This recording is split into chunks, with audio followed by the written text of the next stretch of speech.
설교문 잘라서 읽어드리는 참 믿음과 구원 올리고스 TV의 설시아입니다. 계시록 영상들은 이어서 보시면 좋습니다. 지난 영상을 보시지 않은 분들은 1부부터 7부까지 특별히 6부와 7부를 보시기 바랍니다. 계시록 내용을 들으시고 견해가 다르거나 불편하시면 그냥 넘기셔도 좋습니다. 성경과 함께 지금 세상 되어가는 흐름도 두루 보시며 들어보시고 각자가 판단하시면 될 것 같습니다. 감사합니다. 마라나타.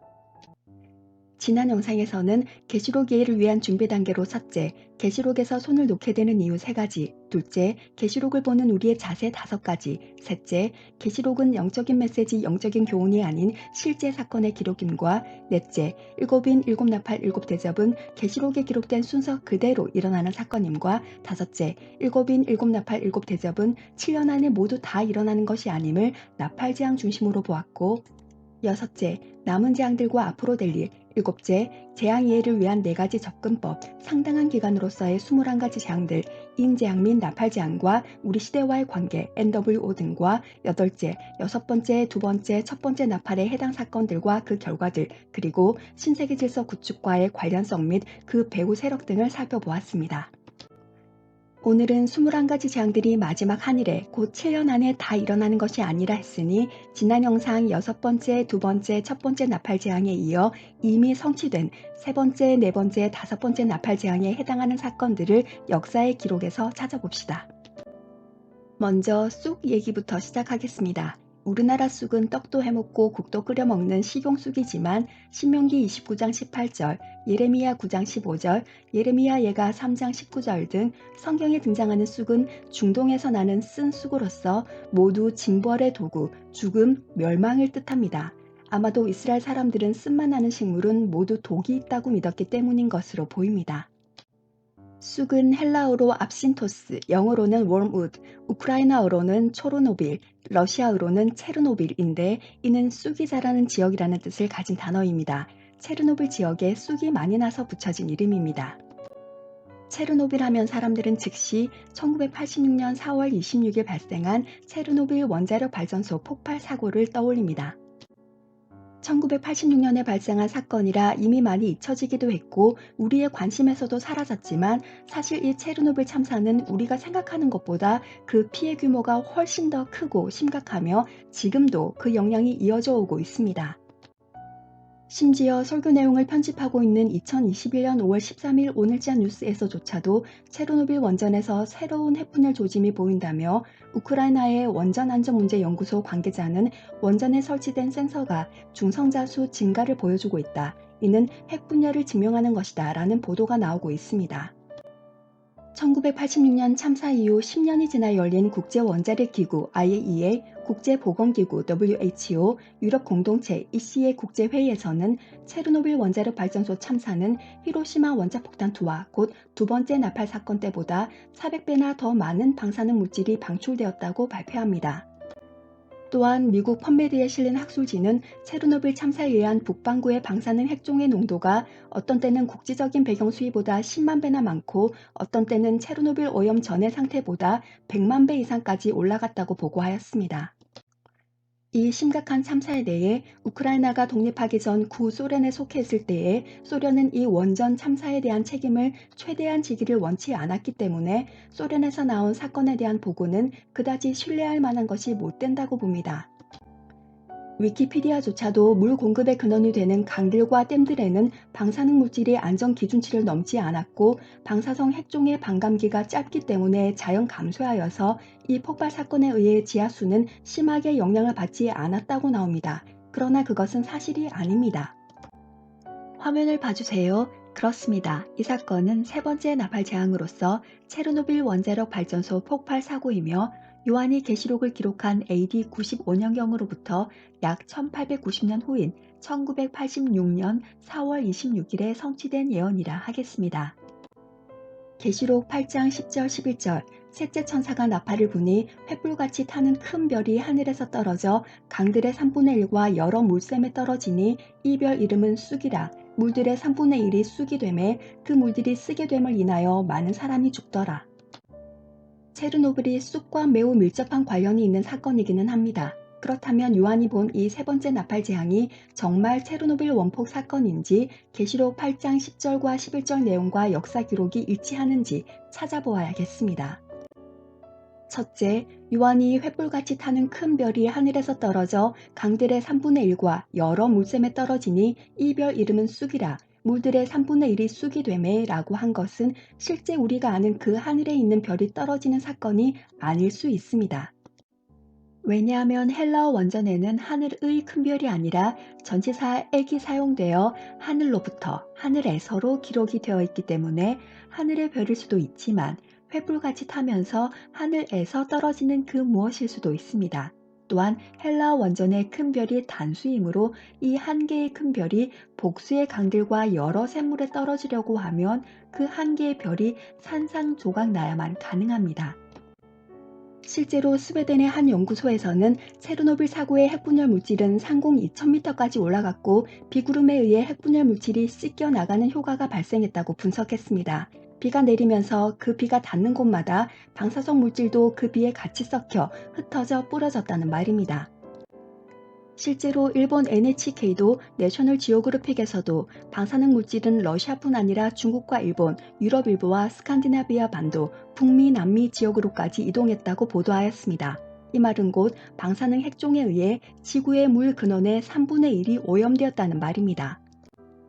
이 연구 보고서들은 계시록 8장 10절 횃불같이 타는 큰 별이 하늘에서 떨어져 강들의 3분의 1과 여러 물샘에 떨어지니와 정확히 일치합니다. 정리하면 횃불같이 타는 큰 별은 폭발된 방사능 불기둥, 하늘에서는 방사능이 하늘로 솟구쳐 올라가 높은 상공 위에서 떨어져는 비와 바람을 타고 공중에서 전 세계로 방사능이 흩뿌려져 내려 강들의 3분의 1과 여러 물샘에 떨어지니는 지구 물 근원의 3분의 1과 마시물들이 나오는 여러 물샘들 위에 방사능이 떨어져 내렸다는 말입니다. 이 별 이름은 쑥이라는 큰 별, 즉 그 폭발된 방사능 불기둥이 쑥, 곧 체르노빌에서 발생한 것임과 물들의 3분의 1이 쑥이 되면은 강들의 3분의 1과 여러 물샘에서 떨어진 방사능으로 인해 물들이 쓴 쑥, 곧 먹을 수 없게, 먹어서는 안 되게 되었음을 뜻합니다.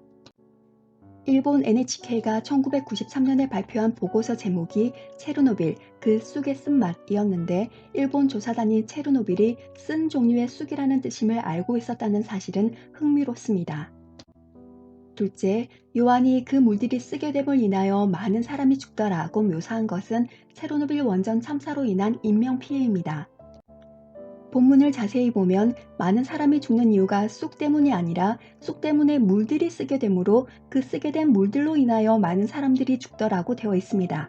따라서 쑥, 곧 체르노빌 원전 참사로 인해 앞서 살펴본 강들의 3분의 1과 여러 물샘들의 물이 그 쑥의 영향을 받아 그 물로 인해 사람들이 죽는 것을 요한이 본 것입니다. 일본 NHK 보고서는 체르노빌 참사와 관련하여 물의 오염이 병과 죽음의 주 원인이라고 결론 짓습니다. 요한이 물들의 3분의 1이 쑥이 되매 그 물들이 쓰게 됨을 인하여 많은 사람이 죽더라고 묘사한 것은 원자력 폭발 사고 이후 발생하는 사망자들의 원인을 정확하게 기술한 것이라 하겠습니다. 이제 이 세 번째 나팔에 해당 사건, 곧 체르노빌 원자력 발전소 폭발 사고가 사탄의 계획과 어떤 관련성이 있는지 알아봅시다. 지구의 물 근원의 3분의 1과 물이 나오는 여러 물샘의 방사능 오염을 초래한 이 체르노빌 원전 참사 이후 얼마의 시간이 흐른 후 나온 보도들을 보면 유독 아이들에 대한 언급이 많습니다. 왜 그럴까요? 영국 켄트대 크리스 버스비 교수의 말은 우리에게 시사하는 바가 큽니다. 원자력 폭발 사건 이후 지금까지 세계적으로 불임이 계속 증가하고 있다. 이는 방사능 낙진과 방사능 핵종이 그 원인이다. 이것은 어른들이 암에 걸리는 것보다 더 안 좋은 것인데 왜냐하면 태어났을지도 모를 아이들 그리고 태어날 아이들을 죽이거나 아예 원천적으로 생명들이 낙태될 것이기 때문이다. 그리고 실제로 체르노빌 참사와 관련하여 사람들에게 발생하는 병과 죽음에 관해 나오는 뉴스들의 많은 부분이 기형아, 장애아, 불치병을 가진 아이들의 출생입니다. 그리고 성인들에게는 갑상선 암이 이전보다 훨씬 많아지기 시작했습니다. 체르노빌 원전 폭발의 영향이 일본까지 갔다는 말은 우리나라도 영향을 받고 있다는 말입니다. 서울대 원자력 정책센터의 연구 발표에도 방사선이 주로 피폭하는 장기는 갑상선이라고 밝히고 있습니다. 체르노빌 참사가 20년이 지난 2005년 한국의 기사들을 보면 체르노빌 방사능 유출로 인한 갑상선암의 급증에 대해 대거 보도합니다. 그리고 우리나라 남녀 암 발생률 2위가 갑상선암이고 특별히 여성들에게 갑상선의 문제가 많이 발생하여 보험사에서 갑상선 관련 조항을 강화하였습니다. 보험사들이 그렇게 한 원인이 바로 이 체르노빌 참사의 결과가 우리에게까지 현실적인 영향을 미치고 있다는 증거 중 하나입니다. 이렇게 강물과 여러 샘들의 오염이 땅과 동식물들을 오염시키고 생태계 먹이 사슬의 최상위에서 그 동식물들을 먹는 사람들의 건강과 임신과 이세들은 직간접적으로 방사능에 노출됩니다. 이것이 계속 반복이 되는 것이죠. 첫 번째 나팔은 공산주의를, 두 번째 나팔은 유엔과 그 산하기구를 탄생시켜 우리의 사고체계의 변화를 일으키는 역할을 했다면 이 세 번째 나팔부터는 생태계와 인류의 건강과 생명, 곧 인구 감축에 결정적인 영향을 미치기 시작해 오늘에 이르고 있습니다. 여기서 우리는 조지아 가이드스톤의 10가지 메시지 중 첫 번째가 떠오릅니다. 첫째, 자연의 균형이 계속되게 하기 위해 인구를 5억 이하로 유지하라. 러시아어를 비롯해 8개 국어로 된 마치 성경의 10계명을 닮은 이 가이드스톤은 체르노빌 참사가 발생한 1986년보다 6년 앞선 1980년 3월 22일에 공개되었습니다. 이 가이드스톤의 첫 번째 메시지가 첫째, 세계 인구 감축과 관련이 있다는 사실과 둘째, 이 스톤이 공개된 후 같은 80년대에 인류 역사상 최대의 핵 참사인 체르노빌 사고, 즉 세 번째 나팔 재앙이 일어난 결과 많은 사람이 죽는 계시는 세 번째 나팔과 세계 인구 감축과의 의미 있는 관련성을 보여준다 하겠습니다. 1945년 히로시마 원폭, 즉 두 번째 나팔 재앙은 지역적인 반면 1986년 체르노빌 참사, 즉 세 번째 나팔 재앙부터는 전 세계적으로 영향을 미치게 됩니다. 대부분은 체르노빌 참사에 무관심하지만 그러는 동안에도 전 세계 물과 땅과 성인과 태아와 자녀들은 그 결과에 노출되어 영향을 받고 있고 이는 그들의 아젠다인 세계 인구 감축으로 이어지고 있습니다. 이 체르노빌 참사가 난 결과는 크리스퍼 카스9과 같은 4차 산업혁명이 가져온 유전자 변형 기술 발달 이전에 이미 다양하게 변형을 일으킨 유전자로 인한 인간 현상의 근본적 파괴를 가져왔습니다. 아직까지도 핵분열 가능성을 보이는 이 체르노빌 원자력 발전소 폭발 사고는 결국 인간이 하나님께서 만드신 인간 유전자의 변종을 일으키는 신호탄으로 보입니다. 여러 번에 걸쳐 강조하고 있는 바 이 세상과 사람들과 법들을 변개시키는 데는 장기간의 역사가 필요합니다. 이미 여러 채널들을 통해 아시는 바와 같이 사탄은 다방면으로 전 세계와 사람들과 법들을 바꾸어 가고 있습니다. 이 모든 변개들은 마지막 한일에인 7년이 시작되었다고 해서 짠 하고 바뀌는 것이 아니라 장구한 세월 동안의 작업이 필요한데 그 마지막 한일에 곧 사탄의 권세를 받은 짐승이 왕되어 다스리는 세계 단일 정부를 위해 사탄이 신세계 질서 구축을 위해 하는 작업들 중 주요 사건들을 하나님께서 요한에게 미리 인과 나팔 계시로 보여주신 것입니다. 그리고 우리는 사탄이 맞춰놓은 작업들을 지금 역사 기록 가운데 찾아보고 있는 중입니다. 세 번째 나팔 재앙으로서의 체르노빌 원자력 발전소 폭발 사고에 이어 계속해서 네 번째 나팔 재앙을 보겠습니다. 계시록 8장 12절 넷째 천사가 나팔을 부니 해 3분의 1과 달 3분의 1과 별들의 3분의 1이 침을 받아 그 3분의 1이 어두워지니 낮 3분의 1은 비침이 없고 밤도 그러하더라. 네 번째 나팔 재앙은 히로시마나 체르노빌과 같은 어떤 특정 도시에서 발생한 사건도 아니고 전쟁이나 폭발의 형태도 아닌 더욱 광범위한 지역에서 일어난 해와 달과 별에 대한 전 지구적 현상과 관련 있는 사건으로서 본문을 자세히 보면 해와 달과 별이 빛을 잃은 것이 아니라 해, 달, 별은 그대로 있는데 3분의 1이 어두워졌다고 기록되어 있습니다. 해가 어두워지며 달이 빛을 내지 아니하며 별들이 하늘에서 떨어지는 현상은 마태복음 24장 29절 곧 21가지 재앙이 모두 끝나고 그리스도께서 재림하실 때에 나타날 현상이므로 우리는 첫째, 해, 달, 별이 빛을 잃은 사건이 아니라 어두워지는 사건을 찾아야 합니다. 이는 필시 일조량의 감소 현상과 관련 있는 사건일 것입니다.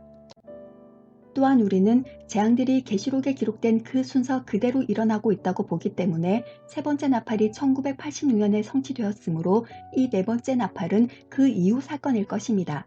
그렇다면 둘째, 1986년 이후에 전 세계적으로 해와 달과 별이 그대로 있으면서 일조량의 감소 현상의 원인이 되는 사건이 이 네 번째 나팔의 해당 사건일 것입니다.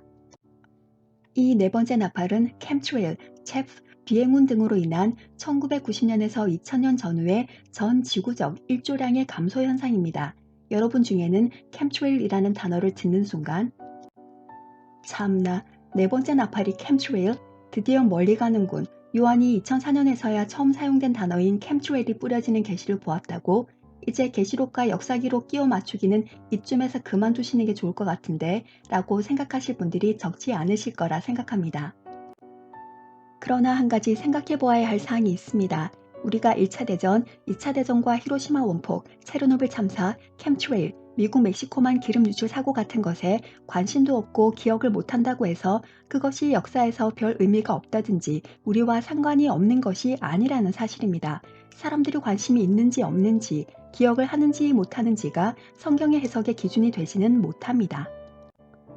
오히려 그 반대로 우리가 관심도 없고 기억도 못하는 사건들이 성경 속에 있음으로 해서 우리가 그 사건들을 보고 하나님의 말씀과 때를 알게 되는 것입니다. 이 사건들이 역사에서 성취된 나팔재앙들에 해당하는 사건들이 아니라고 말도 안 된다고 생각하는 근거가 우리의 관심이나 기억의 유무가 아니라는 말입니다. 우리는 지금 마지막 7년을 향해 가는 역사의 선상에 살고 있으니 마지막에 대한 계시들 및 그 사건들과 그 어느 시대보다 밀접한 상황에 있는 것입니다.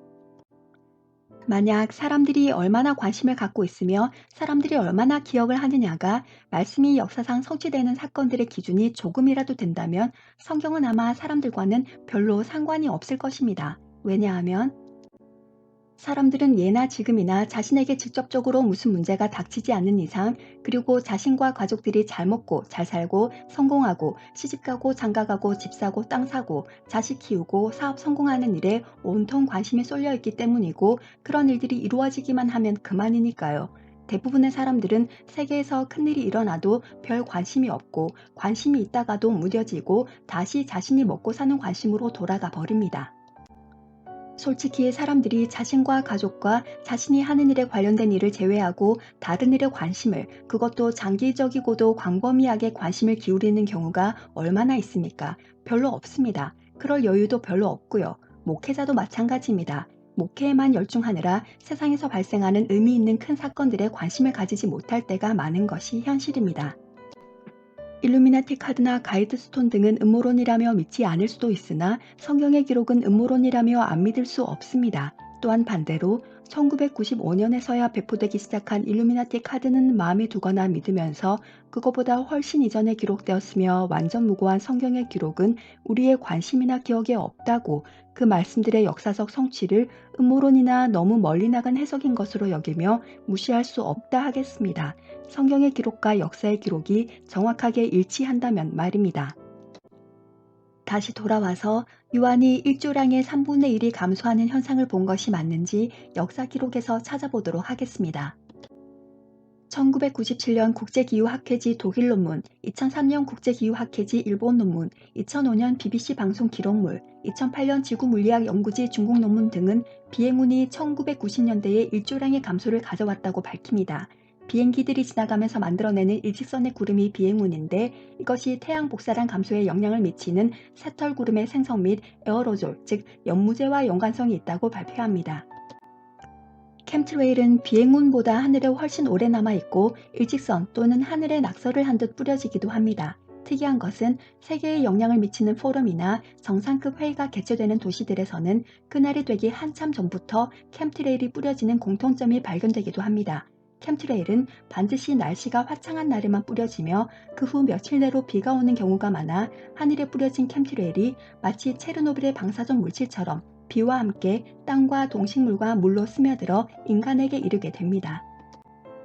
캠트레일이라는 단어는 2004년도에 처음 나오긴 했지만 실제로는 지구온난화를 지연시키겠다는 명분으로 1990년부터 전 세계적으로 뿌려지기 시작했고 인공강우를 명분으로 뿌려지기도 합니다. 캠트레일은 햇빛을 감소시키는 직접적인 효과와 지구로 들어오는 달과 별들의 빛의 양도 밤낮으로 줄어들게 합니다. 우리나라에서도 캠트레일 살포 중지를 요청하는 청원과 항의가 있었습니다. 캠트레일 사용이 담긴 미국 하원 결의안 HR 2977, HR 3657, HR 2420은 2001년, 2003년, 2005년 세 차례나 상정을 시도하다 다행히도 제외됐지만 그 내용이 담긴 우주보안 법안은 매우 의미심장하며 이 캠트레일이 단순 음모론이 아님을 알 수 있게 합니다. 화면을 봐주세요. 더 많은 자료들이 있지만 요약하면 해, 달, 별은 변함없이 그대로 있으면서 일조량이 감소하는 현상인 네 번째 나팔재앙은 1990년대 초에 일조량의 약 30%, 즉 3분의 1이 감소하여 2000년 전후 그런 현상이 줄어들었고 해뿐 아니라 달과 별의 3분의 1이 어두워지는 전 지구적 일조량 감소 현상으로 이는 여러 학술지와 자료들을 통해 밝혀졌습니다. 이제 7개의 나팔재앙 중 성도의 휴거가 일어날 미래 사건인 7번째 나팔과 수년 내에 일어나게 될 제3차 세계대전인 6번째 나팔, 그리고 이미 일어난 두 번째, 첫 번째, 세 번째, 네 번째 나팔재앙에 이어 마지막으로 5번째 나팔재앙에 해당하는 사건을 찾아보도록 하겠습니다. 화면을 봐주세요. 5번째 나팔재앙은 2010년 4월 20일에 발생한 딥워터 호라이즌호의 기름 유출 사고입니다. 이 사건은 여러분도 아시는 일루미나티 카드에 새가 기름을 온몸에 둘러싸서 새까맣게 된 채로 꼼짝 못하고 있는 그 미국 멕시코만 원유 유출 사고입니다. 영국의 국제 석유 메이저 업체인 브리티시 페트롤리움 BP의 석유 시추선인 딥워터 호라이즌호가 원인 불명의 폭발 사고를 일으킵니다. 폭발 발생 36시간 만인 2010년 4월 20일에 시추선이 가라앉고 지구 역사상 유례없는 최악의 환경 재앙이 시작됩니다. 2007년 12월 7일 태안반도 기름 유출 사고 때 흘러나온 78,918배럴의 기름 양보다 약 10배에 달하는 7억 7,800만 배럴의 기름이 유출된 이 대형 해양 사고는 그들이 목표로 하는 아젠다와 관련이 있을까요? 관련이 있다면 어떤 관련이 있을까요? 첫째, 해양기름 유출 역사상 최대의 사건으로 기록된 이 멕시코만 기름 유출 사고로 인한 바다의 오염은 줄어든 바다 식량 대신 육지 식량 소비를 증가시켰습니다. 이는 몬산토 식품의 소비 및 섭취와 연결되는데 이는 곧 사람들의 GMO 섭취량 증가를 의미합니다. 이로 인해 몬산토는 막대한 수익을 올립니다. 언제부터인가 우리에게 이 GMO, 즉 유전자 변형 작물이 매우 익숙해지기 시작해서 오늘에 이르고 있습니다. 몬산토는 다국적 종묘 회사로서 다양한 유전자 변형 작물 육종과 생산으로 세계 농작물 시장을 장악했습니다. 뉴스 자료들을 찾아보시면 죽음을 생산하는 기업 몬산토라든지 한국이 몬산토의 GMO 생체 시험장인가와 같은 매우 현실적이고도 위험한 내용들을 접하실 수 있을 것이며 모두 우리의 건강과 생명에 관련된 내용들입니다.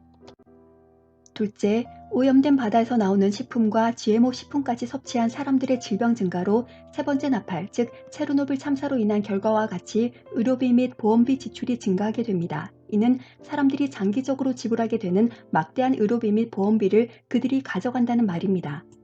그들은 첫째, 사람들의 노동에서 나오는 세금과 함께 둘째, 건강과 생명을 담보로 막대한 자금을 벌어들입니다. 그들은 그들의 아젠다 성취와 함께 자산 또한 불려나갑니다.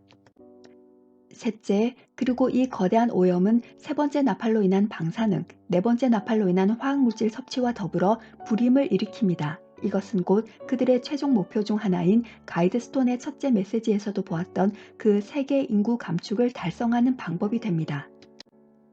그들은 말합니다. 너무 많은 사람은 너무 많은 문제를 일으킨다고. 그리고 영국 BP사는 이 시주 사업을 위해 미국에 엄청난 로비를 했었고 이 유출 사고를 계기로 미국은 추가적인 연안 석유 시주 사업을 멈추고 셰일가스 개발에 박차를 가하게 됩니다. 미국은 세계적인 오일 산유국이 되고 절대 다른 국가들에게는 알려주지 않는 셰일 탐사 기술을 이스라엘에게 그대로 전수합니다. 메마른 땅 이스라엘에 엄청난 양의 셰일가스가 발견된 것은 그 땅이 젖과 꿀이 흐르는 땅이 될 가능성을 열어주게 됩니다.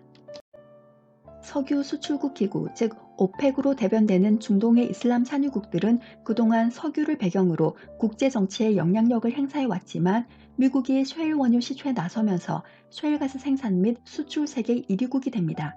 자연히 중동의 이슬람 산유국들의 영향력이 줄어들게 되고 그것은 미국과 중동의 힘 균형 및 세계 정치와 경제에 영향을 미치게 됩니다. 다시 말해 이 멕시코만 기름 유출 사고 이후 셰일가스로 인해 세계 에너지 시장의 재편이 예고된 것입니다. 물론 그 뒤에 어떤 특정 세력이 있겠죠. 석유업체, 다국적 종묘회사 몬산토, 제약회사 및 거대 보험사들의 뒤에 어떤 세력이 있을까요? 계시록 제7부에서 언급되었던 록펠로 재단과 로스차일드 가문을 다시 언급하지 않을 수 없습니다. 왜냐하면 세계 유수의 석유회사, 식량회사, 금융회사를 그들이 다 장악하고 있기 때문입니다. 이렇게 세 번째, 네 번째, 다섯 번째 나팔재앙들은 하나님께서 창조하신 세상의 물과 땅과 하늘과 생태계, 인류의 건강과 임신과 생명과 인구 감축, 거기에 그들의 금융과 자본과 정치의 흐름까지의 영향을 미치며 마지막 한일엔 7년에 필요한 신세계 질서 구축 및 세계 단일 정부 구성에 필요한 작업들을 장시간에 걸쳐 이런 큰 사건들을 통해 착착 진행해 가고 있는 것입니다. 이제 계시록 9장 1절부터 12절까지의 이 다섯 번째 나팔 계시가 딥워터 호라이즌 기름 유출 사고, 즉 미국 멕시코만 기름 유출 사고가 맞는지 역사 기록에서 찾아보도록 합시다. 오늘로 나팔 재앙을 모두 마치고 다음 영상에는 인 재앙들을 모두 마친 후 마태복음 24장으로 넘어갈 계획이었는데 다섯 번째 나팔은 본문 내용이 다른 나팔들보다 길어서 세부 내용들에 해당하는 역사 기록 부분 편집본을 다음 영상으로 넘기거나 아니면 다섯 번째 나팔 재앙과 사탄의 계획은 오늘 이미 살펴보았기 때문에 각 구절의 세부 내용은 생략하는 것도 고려하고 있습니다. 감사합니다.